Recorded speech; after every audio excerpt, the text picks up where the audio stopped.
যারা engineering preparation নিবা তারা আজকের ভিডিওটা একদম প্রথম থেকে একদম লাস্ট পর্যন্ত না টেনে একদম ভালো মতো করে দেখার চেষ্টা করবা। সো এটার একটা বড় রিজন হচ্ছে আজকের ভিডিওতে আমি তোমার ইঞ্জিনিয়ারিং প্রিপারেশন একদম প্রথম থেকে একদম লাস্ট পর্যন্ত একদম A to Z আলোচনা করার চেষ্টা করব। সো কাইন্ড অফ হচ্ছে আমি ভিডিওটাকে বলতেছি রোড টু বুয়েট।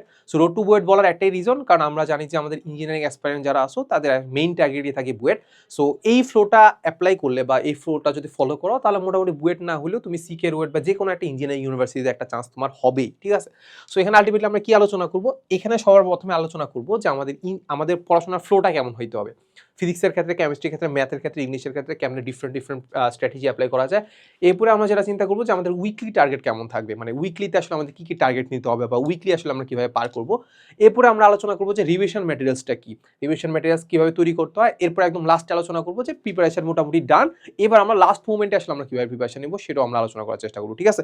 তো যেটা বললাম যে একদম A to Z আলোচনা যেহেতু করবো, তাহলে আমাদের প্রথম থেকে লাস্ট পর্যন্ত মোটামুটি আমরা একবার হলেও ভিডিওটা দেখার চেষ্টা করবো, ঠিক আছে। আচ্ছা, তো সবার আগে আমরা যেটা চিন্তা করবো যে আমাদের পড়াশোনার ফ্লোটা কেমন হবে, পড়াশোনার কি ফ্লোটা কেমন হবে।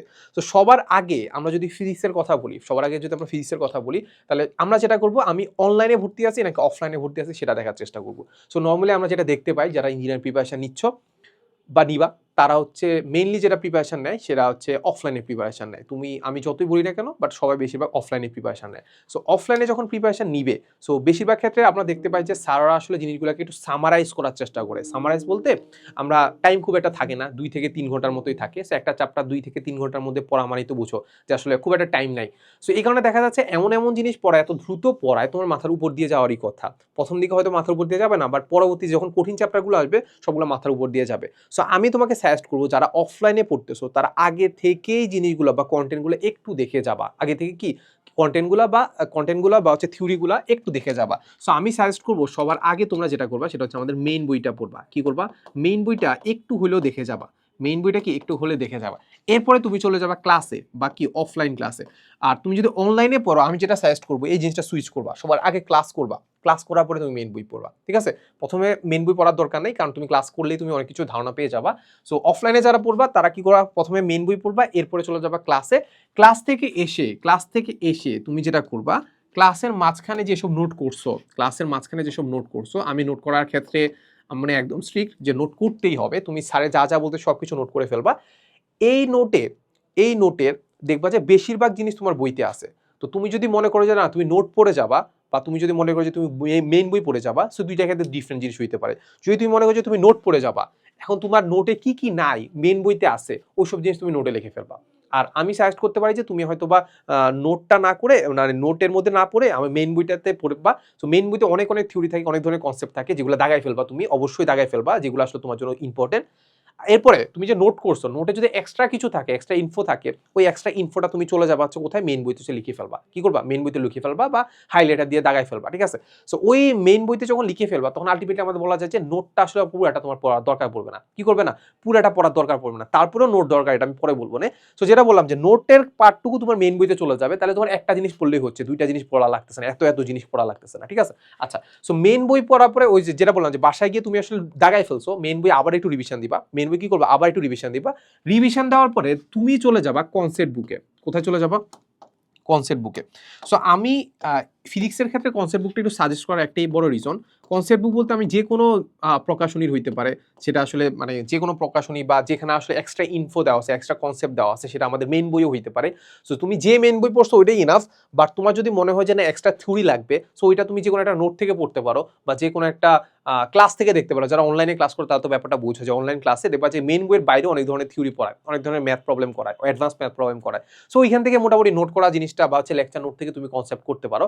যেসব কনসেপ্ট তোমার রিলেটেবল মনে হচ্ছে ওইসব কনসেপ্টগুলো তুমি লিখে ফেলবা বা দাগাই ফেলবা, ঠিক আছে। যাতে করে কি হচ্ছে, তোমার ওই কনসেপ্ট বুকেরটা আর বারবার দেখতে হচ্ছে না, দাগানো লাইনগুলো দেখলেই হচ্ছে, ঠিক আছে। সো কনসেপ্ট বুক দেখবা, এরপরে চলে যাবা কোথায় ভাই? কোশ্চেন ব্যাংকে। ডিরেক্ট কি করবা? কোশ্চেন ব্যাংকে। কোশ্চেন ব্যাংকটা একদম ঝালাফালা করে ফেলবা। সো ওই দিন ক্লাসটা সবকিছু করার পরে কোশ্চেন ব্যাংকটা দেখে ঝালাফালা করে ফেলবা। কোশ্চেন ব্যাংকটাতে আহামরি যে কঠিন কোশ্চেন আছে বা আহামরি যে অনেক সংখ্যায় কোশ্চেন আছে, ব্যাপারটা একদমই না। এক চ্যাপ্টার পড়লে এক চ্যাপ্টার মানে একদিনে শেষ করার মতো এনার্জি তোমার থাকার কথা, ঠিক আছে। আচ্ছা, এতটুকু মোটামুটি ডান, এতটুকু দেখতে পারলে হইলো। এরপরে আমরা চলে যাব কেমিস্ট্রিতে, ঠিক আছে। সো কেমিস্ট্রির ক্ষেত্রে আমরা যেটা দেখি যে ডাটা অনেক ভাই, থিওরি অনেক। বাট আমরা একটা জিনিস মাথায় রাখবো যে ইঞ্জিনিয়ারিং যখন প্রিপারেশন নিব, কেমিস্ট্রিটা যদি একটা অ্যানালাইসিস করো, দেখবে এখানে ম্যাথ খুব একটা আসে না। বেশিরভাগ থিওরি আসে।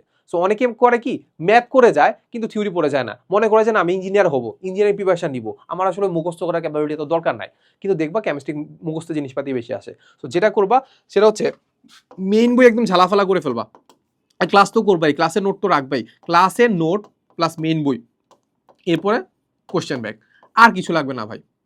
তুমি যদি মনে করো যে ভাই আমি কোশ্চেন ব্যাংকের পাশাপাশি আমি কনসেপ্ট বুকও পড়তে যাব, ভাই মারা খেয়ে যাওয়া, সত্য কথা মারা খেয়ে যাওয়া। কেন মারা খেয়ে যাওয়া বলো তো? মারা খাওয়ার একটা বড় রিজন হচ্ছে যে ভাই এইখানে এত এত ডাটা আছে, এত ডাটাগুলো তুমি পড়বা কখন? এক তো তুমি পড়তে পারবা না, পড়লেও এগুলো তো পড়া ইম্পর্টেন্ট না, এগুলো তো মাথায় রাখা ইম্পর্টেন্ট। সো যত বেশিবার এটা রিভিশন দেওয়া যায় তত ভালো। সো যত বেশিবার রিভিশন দেওয়া যায় মানে কি, মানে তুমি আসলে কাইন্ড অফ হচ্ছে পুরাটা জোরে, মানে আমাদের আসলে বুয়েটের কথা যদি চিন্তা করি, এখন থেকে যদি বুয়েটের প্রিপারেশনের কথা চিন্তা করি, আমাদের কাছে হাইয়েস্ট গেলে 5 মাস আসে, হয়তো 5 মান্থস। সো এই 5 মান্থস তোমাকে এই জিনিসগুলো বারবার রিভিশন দিয়ে যাইতে হবে, যাতে বাকিদের থেকে তুমি বেশি দিন মনে রাখতে পারো বা বেশি অ্যাকুরেটলি মনে রাখতে পারো। ঠিক আছে? তো যেটা বললাম যে আসলে আমাদের মেইন বই, তারপর হচ্ছে কোশ্চেন ব্যাংক, ক্লাস আর নোট, এগুলা পড়লেই মোটামুটি আমাদের এনাফ। আচ্ছা, এখন মনে হইতে পারে যে ভাই যদি কোন একটা চ্যাপ্টার যেমন হইতে পারে জৈব যৌগ, সো জৈব যৌগতে আমরা দেখতে পাই বিভিন্ন কনসেপ্ট বুকে খুব সুন্দর করে আসলে পার্ট বাই পার্ট আকারে ভাগ করে দেওয়া আছে, যেগুলো পড়লে আমার কাছে মনে হচ্ছে বেটার, পড়তে পারো। বাট এরা বললাম যে সার্টেন একটা পোর্শনের জন্য এমন এমন দেখা যায় যে ধরো হচ্ছে মৌলের পর্যায়িত ধর্ম যেটা আছে, সো ওই মৌলের পর্যায়িত ধর্মতে এমন এমন আকরিকের নাম আছে, এমন এমন বিক্রিয়া যেগুলো আছে যেগুলো আমাদের লাগবেই না, যেগুলো আসেই না। সো এতগুলো তুমি মুখস্থ করতে কেমনে যাবা? মেন বইয়ের আকরিকের নামগুলো মাথায় থাকে না, সংকেতগুলো মাথায় থাকে না, তুমি সেখানে এগুলো এতগুলো কেমনে পারবা না তো। সো যেটা বললাম যে আসলে আমাদের মেইন বই লাগবে, নোট বই লাগবে, ঠিক আছে, এতটুকুই লাগতেছে। আচ্ছা, এরপর আমরা চলে যাবো ম্যাথে। ম্যাথের ক্ষেত্রে আমাদের কোশ্চেন ব্যাংকের চেয়েও বেশি ইম্পর্টেন্ট কি জানো? মেইন বই। কোশ্চেন ব্যাংকের চেয়ে ইম্পর্টেন্ট হচ্ছে কি মেইন বই। তুমি মানো আর না মানো, কোশ্চেন ব্যাংকে যেসব ম্যাথ আছে সবগুলো বেশিরভাগই 80 থেকে 90% আমাদের মেইন বই থেকে আসে।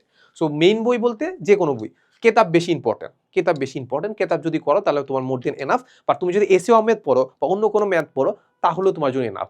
এসিও ম্যাথ পড়বা, বাকি এক্সট্রা যে ম্যাথগুলো আছে কোশ্চেন ব্যাংক দেখবা, কোশ্চেন ব্যাংকে এত এত ম্যাথ আছে, ওইগুলো দেখতেই মোটামুটি তোমার আসলে বলা যায় যে টাইম শেষ হয়ে যাবে। এখন টাইমের ব্যাপারটা যেটা বললাম যে কোশ্চেন ব্যাংকের ম্যাথ আছে ঠিক আছে, ওগুলো তুমি মোটামুটি একটা কাইন্ড অফ হচ্ছে লিমিটেশন তো আছে, মানে এত তো সংখ্যায় বেশি না। বাট ব্যাপারটা হচ্ছে যে কোশ্চেন ব্যাংকের ম্যাথগুলা হাতে হাতে করা, তুমি দেখে দেখে চলে যাবা ভাই, তাহলে ভাই লাভ নাই ভাই। 3 আঙ্গুলের মাঝখানে আনসার করতে হবে, একটা টাইম লিমিটেশন আছে, অ্যাকুরেটলি করতে হবে। কেমনে? হাতে হাতে করবা। তুমি যা যা করতেছো, যা যা ম্যাথ দেখতেছো, দেখে দেখে যাওয়ার দরকারই নেই, হাতে হাতে লিখবা। এমন অনেক স্টুডেন্ট আছে যাদের আসলে সবকিছু পারে, পরীক্ষার হলে আনসার করতে পারে না। তো যেটা করতে হবে সবকিছু হাতে হাতে করতে হবে। ক্লাসে যা পড়াচ্ছে, ম্যাথের ক্ষেত্রেও ক্লাসে যা যা পড়াচ্ছে, এর চেয়ে বড় ইম্পর্টেন্ট হচ্ছে তুমি বাসায় বসে প্র্যাকটিস করতেছো কিনা কোশ্চেন ব্যাংক আর মেইন বই। এর চেয়ে আর দরকার নাই। কনসেপ্ট বুক দরকার আছে, কনসেপ্ট বুক দরকার নাই, বাট ব্যাপারটা হচ্ছে কনসেপ্ট বুক মাঝে মাঝে দরকার পড়ে। যেমন আমি দেখছিলাম যে আমাদের যে ক্যালকুলাস আছে, ক্যালকুলাসের মধ্যে ডিফারেন্সিয়েশন আর ইন্টিগ্রেশনের ব্যাপারটা আমি জানি না, বাট ডিফারেন্সিয়েশনের ব্যাপারটা আমি দেখছি খুব সুন্দর করে টাইপ ওয়াইজ রুলস আকারে ভাগ করে দেওয়া আছে। সো যেহেতু রুলস আকারে ভাগ করে দেওয়া আছে, আমার ইন্টিগ্রেশন ডিফারেন্সিয়েশনের প্রবলেম থাকলে ওই রুলস আকারে জিনিসগুলো দেওয়া আছে যেহেতু, ওগুলো আমাদের ভালোই কাজে লাগছে, আমার কাছে মনে হয়েছে যে জিনিসগুলো আমাকে হেল্প করছে।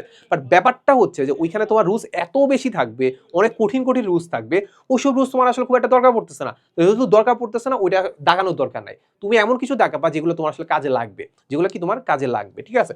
এরপরে চলে যাব আমরা ইংলিশ প্রিপারেশনে। আর ইংলিশ প্রিপারেশনের আগে তোমাকে আমি একটা জিনিস বলে রাখতে চাচ্ছি, সেটা হচ্ছে আমাদের যে হালকোড ইঞ্জিনিয়ারিং অ্যাডমিশন 2025 কোর্সটা আছে, তুমি চাইলে এটার কমেন্টে বা ডেসক্রিপশনে লিঙ্ক দেওয়া আছে, তুমি চাইলে একটা ডেমো ক্লাস করে আসতে পারো, ঠিক আছে। তো যখন ডেমো ক্লাসটা করবা আমি তোমাকে সাজেস্ট করবো যে একটু নোট টোটো করো, যে আসলে তুমি যেসব জিনিস পড়তেছো ওইসব জিনিস তুমি আদৌ পারতেছো কিনা, ঠিক আছে। সো ডেমো ক্লাসগুলো করো, ডেমো ক্লাসগুলো দেখলেই মোটামুটি ব্যাপারটা বুঝতে পারবা যে আসলে আমাদের ক্লাসের কোয়ালিটিটা কেমন। আর এইখানে আলটিমেটলি তোমাকে সব দেওয়া আছে, সব বলতে তোমাকে আসলে ইঞ্জিনিয়ারিং ক্লাস দেওয়া আছে, আইওটির ম্যাথ সলভিং ক্লাস দেওয়া আছে, তারপর এমসিকিউস ক্লাস দেওয়া আছে, এরপর তোমার যত ধরনের ম্যাটেরিয়ালস দরকার তাও দেওয়া আছে, এরপর তোমার যে এক্সাম দেওয়ার ব্যবস্থা সেটাও তোমার ধরে দেওয়া আছে, কাইন্ড অফ একটা কমপ্লিট প্যাকেজ তোমাকে দেওয়া হয়েছে, ঠিক আছে। আচ্ছা, এবার চলে আসি আমরা যেটা আলোচনা করতেছিলাম যে আমরা ম্যাথ পড়ে ফেলছি, এবার আমরা চলে যাব ইংলিশে। এখন আমরা যেটা দেখি যে আমাদের ইংলিশের ব্যাপারটাকে আমরা খুব একটা গুরুত্ব দিতে চাই না, আমরা হয়তো এইচএসসি লেভেলে মোটামুটি পড়ে আছি, আর আমরা ইঞ্জিনিয়ারিং যারা প্রিপারেশন নেই মোটামুটি আমরা ধরে ভালো স্টুডেন্টই আছি। সো এসএসসি লেভেলে এইচএসসি লেভেলে আমরা ইংলিশ মোটামুটি হলেও আমরা পারি। এখন এই ইংলিশটা আসলে আমাদের কি করে বলতো? ইংলিশটা আসলে আমাদের বুয়েটের জন্য তো লাগে না, বুয়েটের জন্য কি লাগে না, বাট সিকের ওয়েটের জন্য লাগে, ঠিক না, বা অন্যান্য ভার্সিটিতে চান্স পাইতে হলে লাগে। এখন আমরা কি করবো, ইঞ্জিনিয়ার প্রিপারেশনের ক্ষেত্রে ইংলিশটাকে একটু গুরুত্ব দিব ভাই। কেন গুরুত্ব দিব? আমরা যেটা জানি যে সিকের ওয়েটের ক্ষেত্রে ইংলিশ যেহেতু আসে, ওই ইংলিশ আসলে কাইন্ড অফ হচ্ছে আমাদেরকে টিকবো কি টিকবো না সেটা ডিসাইড করা না। এটা ডিসাইড করে আমি র‍্যাংক কেমন হবে। কারণ এটাতে খুব একটা মার্কস থাকে না। এটা সবাই মোটামুটি খারাপই করার কথা। ঠিক আছে? ইঞ্জিনিয়ারিং যারা প্রিপারেশন নিচ্ছে, ইংলিশে গুরুত্ব দিবে না। তুমি যদি একটু গুরুত্ব দাও তুমি আগায় থাকবা। কিভাবে আগায় থাকা? র‍্যাংকে আগায় থাকবা। ঠিক আছে? এই তো। তাহলে এখন আমাদের ইংলিশটাকে আমরা যেটা করব, আমরা প্রতিদিন না হলেও উইকলি একদিন 2 থেকে 3 আওয়ার্স আমরা কি করব, রাতে জাস্ট ইংলিশটা পড়বো। সো তুমি যেখানেই পড়ো না কেন, আমাদের কোর্সেও আমরা চেষ্টা করবো যে আমাদের ইংলিশ ক্লাসগুলো দিয়ে দেওয়ার। সো তোমরা নিজেরা জাস্ট অ্যাপেক্স বই পড়তে পারো, কিংবা হচ্ছে তোমাদের অফলাইন কোনো কোচিং এ ভর্তি হলে তোমাকে আসলে ইংলিশের জন্য একটা বই দিয়ে দিবে। সো ওই বইটা তুমি একটু চাইলে পড়তে পারো। 2 থেকে 3 ঘন্টা একটু পড়বা, 2 থেকে 3 আওয়ার্স একটু পড়বা। আর কিভাবে পড়বা এটা আমরা আলোচনা করবো, যে আমাদের উইকলি টার্গেট আলটিমেটলি আমরা কি করবো। ঠিক আছে? সো উইকলি টার্গেটে তোমরা ফিজিক্স কেমিস্ট্রি ম্যাথের অফলাইনে যারা পড়তেছো তাদের জন্য তো মোটামুটি ডান, যে আসলে আমাদের এই রুটিন ওয়াইজ এই ক্লাসগুলো হবে, তাহলে ওই ক্লাসগুলো জিনিসপাতিগুলো তুমি পড়ে ফেলছো। ঠিক আছে?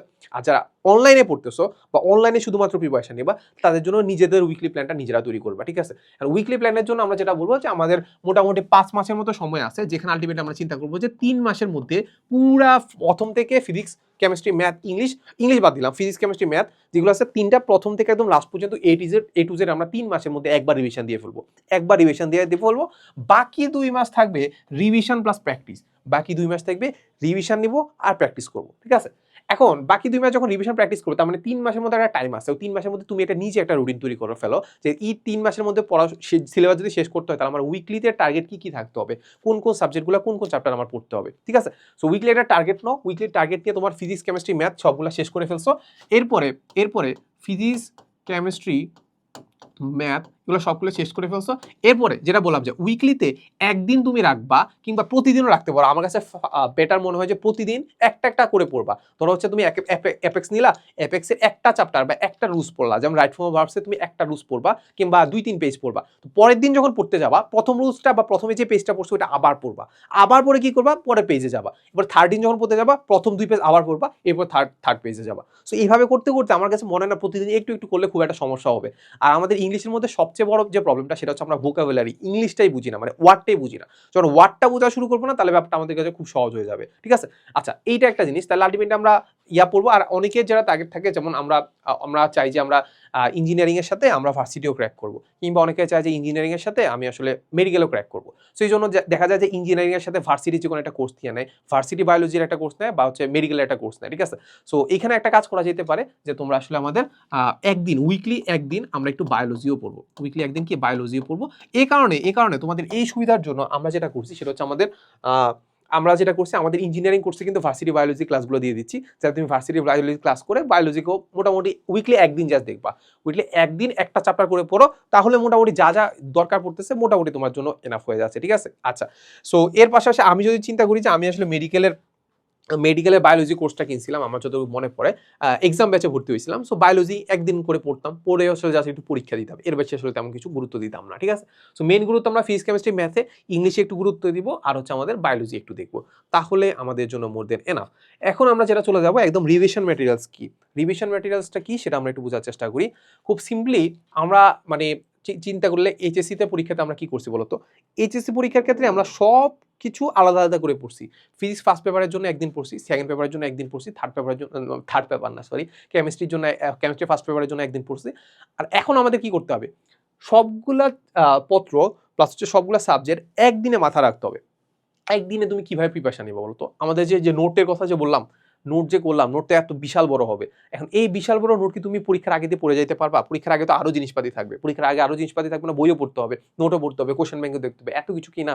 এত কিছু দেখা মানে কি দেখা যথেষ্ট তো অবশ্যই, বাট দেখা কি আসলে সম্ভব না। এই জন্য যেটা করতে হয় সেটা হচ্ছে তোমার যে নোটগুলো আছে ওগুলোকে একটা কম্প্যাক্ট অবস্থায় নিয়ে আসতে হয়, ছোট করার চেষ্টা করতে হবে। সো আগে দেখা যাচ্ছে যে কোনো একটা চ্যাপ্টারের নোট হচ্ছে 10-20 পেজ এইচএসসি লেভেলে, ওটাকে কমায় আনতে হবে, আস্তে আস্তে কমায় আনতে হবে 1-2 পেজের মাঝখানে। 1-2 পেজ কেন?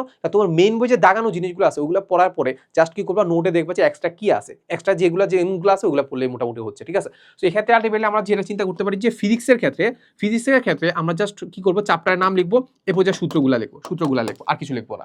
কেমিস্ট্রির ক্ষেত্রে আমরা যেটা করবো সেটা হচ্ছে আমরা কোশ্চেন ব্যাংকে দেখবো যে আকরিকের যে সংকেতগুলো আছে এগুলো কিন্তু আসে ভালোই, আকরিকের যে সংকেতগুলো আছে ওগুলো লিখে রাখবো। এরপর লিখে রাখার পর আমরা দেখবো যে এটা কোশ্চেন ব্যাংকে কয়বার আসছে, যদি দেখি যে একবার আসছে তাহলে মোটামুটি একবার লিখলাম, দুইবার যদি আসে তাহলে একটা স্টার দিয়ে দিলাম, তিনবার আসলে আরেকটা স্টার দিয়ে রাখবো, ঠিক আছে। এরপরে আছে বিক্রিয়ার নাম, বিক্রিয়া যেটা জৈব যৌগ হইতে পারে বা অন্য কোনো যে কোনো জায়গায় অনেকগুলো বিক্রিয়া থাকে যেগুলো কাইন্ড অফ একটু মুখস্থই করতে হয়। তো বিক্রিয়াগুলো আমরা লিখে রাখবো, এরপর দুইবার আসলে একটা স্টার দিয়ে দেবো, তিনবার আসলে আরেকটা স্টার দিয়ে রাখবো, ঠিক আছে। তো এরকম স্টার দিয়ে দিতে আমরা বুঝে ফেলতে পারবো যে আসলে আমরা লাস্ট মুভমেন্টে আমাদের কোন কোন বিক্রিয়াগুলো বেশি ইম্পর্টেন্ট, কোন কোন আকরিকের নামগুলো বেশি ইম্পর্টেন্ট, ঠিক আছে। তাহলে ওই জিনিসগুলো যদি মোটামুটি আমাদের জন্য মানে দেখে যাইতে পারি, এবং লাস্ট মুভমেন্টে আমরা যেটা করতে পারি যে আমরা ধরো পরীক্ষার আগের রাতে বা পরীক্ষা যখন যাইতে যাব তখন আমরা দেখবো যে এই ব্যাপারগুলো জাস্ট একটু চোখগুলো যাইতে পারি, চোখগুলো যাতে যাইতে পারি, ওটাকে আলটিমেটলি আমরা বলতেছি রিভিশন ম্যাটেরিয়ালস। আচ্ছা, এরপরে আরেকটা জিনিস হইতে পারে, সেটা হচ্ছে আমাদের ম্যাথ। আরেকটা জিনিস কি হইতে পারে, ম্যাথের ক্ষেত্রে তো বোঝোই যে ত্রিকোণমিতির যে এতগুলো সূত্র আছে, সূত্রগুলো লিখে ফেলো, সূত্রগুলো কি করে ফেলো, লিখে ফেলো, যাতে পরীক্ষার আগে একটু কি করতে পারো, রিভিশন দিতে পারো, চোখগুলো যেতে পারো। সো এইটা কাইন্ড অফ হচ্ছে আমাদের 10 পেজের মতোই হওয়ার কথা, 10 পেজের বেশি হওয়ার কথা না। সো এইটা কিন্তু এখন থেকেই তৈরি করে ফেলতে হবে, কি করতে হবে, এখন থেকেই তৈরি করতে হবে, যাতে এগুলো দেখলেই তোমার পুরো ব্যাপারটা যাতে মাথায় ঘুরতে থাকে, পুরো ব্যাপারটা কি মাথায় ঘুরতে থাকে, ঠিক আছে। সো এই তো মোটামুটি আসলে আমরা 3 মাসের মতো একটা প্রিপারেশন নিয়ে ফেলছি, ধর আরেক মাস ধরলাম যে আমাদের 4 মাসের মতো প্রিপারেশন নিয়ে ফেলছি। সো আরেক মাস সময় আছে, যেটা আলটিমেটলি আমরা বলবো লাস্ট মুভমেন্ট প্রিপারেশন। সো আর এই এক মাসে আমরা কিভাবে প্রিপারেশন নিব, খুব সিম্পলি আমরা চিন্তা করি যে আমরা এই কয়েকদিন আসলে আমরা কোন কোশ্চেন ব্যাংকটা ফলো করছি। এই কয়েকদিনে আমরা যে কোশ্চেন ব্যাংকটা ফলো করছি সেটা হচ্ছে আমাদের ইঞ্জিনিয়ারিং কোশ্চেন ব্যাংক, যেখানে আসলে আমাদের সবকিছু একদম ডাটা সবকিছু টাইপ ওয়াইজ ভাগ করে দেওয়া আছে, প্রত্যেকটা ভার্সিটি জিনিসপাতি ভাগ করে দেওয়া আছে। এরপরে দেখবা যে তোমরা যদি অনলাইনে একটু ঘাটো, অফলাইনেও যদি যারা ভর্তি হচ্ছে তাদেরকে তো আলাদা একটা কোশ্চেন ব্যাংক দিয়ে দিবে। সেই কোশ্চেন ব্যাংকটা হচ্ছে আমাদের কি, সেই কোশ্চেন ব্যাংকটা হচ্ছে আমাদের সাল ভিত্তিক, বুয়েটের আলাদা কোশ্চেন ব্যাংক, চুয়েটের আলাদা কোশ্চেন ব্যাংক, কুয়েটের আলাদা কোশ্চেন ব্যাংক, ওইটা আমরা সলভ করা শুরু করবো। ওটা সলভ করবো না দেখে সলভ করা শুরু করবো। কেন বলতো, আমরা যেটা দেখতে পাই যে আমাদের এই যে যাবতীয় যা কিছু করতেছি কিনা, ওইখানে প্রত্যেকটা চ্যাপ্টারে যখন আলটিমেটলি আমরা একটা কোশ্চেন সলভ করতে যাচ্ছি, আমি কিন্তু জানি যে এটা আমাদের এই চ্যাপ্টারেরই। তারপর আবার দেখবে যেগুলোকে টাইপ ওয়াইজও ভাগ করে দেওয়া আছে, তাহলে আলটিমেটলি আমরা জানি যে এটা এই টাইপের আন্ডারেই পড়বে। ওইখানে অনেক কিছু কিন্তু আমার চিন্তা করতে হচ্ছে না, কিন্তু জাস্ট পরে জাস্ট চিন্তা করতে হচ্ছে যে কোন সূত্রে অ্যাপ্লাই করতে হচ্ছে, জাস্ট এতটুকু করে আলটিমেটলি আমরা সিনারিওটা চিন্তা করে শেষ করে ফেলতেছি। বাট যখন পরীক্ষা দিতে যাবা, বুয়েটের প্রিপারেশন নিতে যাবা, বুয়েটের পরীক্ষা দিয়ে যাবা, তখন আলটিমেটলি তোমার কি দিবে, যে কোনো একটা ম্যাথ দিয়ে দিবে। তোমার কি চিন্তা করতে হবে, ফার্স্টে সবার আগে চিন্তা করতে হবে এটা কোন সাবজেক্টের, কোন সাবজেক্টের পরে চিন্তা করতে হবে এটা কোন পেপারের, পেপারের পরে চিন্তা করতে হবে এটা কোন অধ্যায়ের, কোন অধ্যায়ের পরে চিন্তা করতে হবে এটা কোন সিনারিওর আন্ডারে পড়ে বা কোন টাইপের আন্ডারে পড়ে, টাইপের আন্ডারে পরে চিন্তা করতে হবে আমাদের কোন সূত্রে অ্যাপ্লাই করতে হবে। এত কিছু যে আছে, এত কিছু কি আসলে নর্মালি আসলে মেইন কোশ্চেন ব্যাংক সলভ করলে হয় না তো। সো এই যে একটা চ্যাপ্টার সাফল করা, কিংবা আসলে আমাদের একটা পত্র সাফল করা বা সিনারিও সাফল করা, এই ব্যাপারটা তোমার মাঝখানে প্র্যাকটিসের যে ব্যাপারটা, এইটা তোমার প্র্যাকটিস কিভাবে হবে, সেটা হচ্ছে সালভিত্তিক কোশ্চেন ব্যাংক সলভ করলে। তো কি করবা, সালভিত্তিক কোশ্চেন ব্যাংক সলভ করবা, নিজে বাসায় বসে একটা সালের কোশ্চেন নিবা, কোশ্চেন নিয়ে নিজে প্র্যাকটিস করবা, নিজে প্র্যাকটিস করে দেখার চেষ্টা করবা যে এইখানে তুমি 70 থেকে 80% পাচ্ছ কিনা, 70 থেকে 80% পাচ্ছ কিনা। নর্মালি তুমি এই বাসায় বসে যদি পরীক্ষা দাও, তাহলে ওইখানে কাইন্ড অফ হচ্ছে প্রেশার খুবই কম, প্রেশার যেহেতু খুবই কম, 70 থেকে 80% তোমার পাওয়া উচিত, তোমার কি পাওয়া উচিত 70 থেকে 80% পাওয়া উচিত। তার মানে আলটিমেটলি আমরা যদি চিন্তা করি যে আমাদের বুয়েট অ্যাডমিশন আসলে কত লাগে, 60 থেকে 70%, কারণ এখানে প্রেশার থাকে। তো 60 থেকে 70%, 60 হলে হচ্ছে, বাট যেহেতু আমাদের এখানে প্রেশার নাই, তাহলে এখানে আমাদের 70 থেকে 80% পাইতে হবে, ঠিক আছে। এই তো। সো মোটামুটি আলটিমেটলি এইভাবে যদি প্রিপারেশন নিতে থাকো, আর আমাদের লাস্টের দিকে যেটা রিভিশন ম্যাটেরিয়ালস, রিভিশন দিতে থাকলে মোটামুটি আমাদের আর তেমন কিছু লাগতেছে না, ঠিক আছে। এই তো। সো আজকের ভিডিওটা দেখলে আই গেস তোমার আসলে ইঞ্জিনিয়ার প্রিপারেশন যাবতীয় যা কিছু আছে সবকিছু মোটামুটি আসলে ক্লিয়ার হয়ে যাওয়ার কথা, ঠিক আছে। এই তো।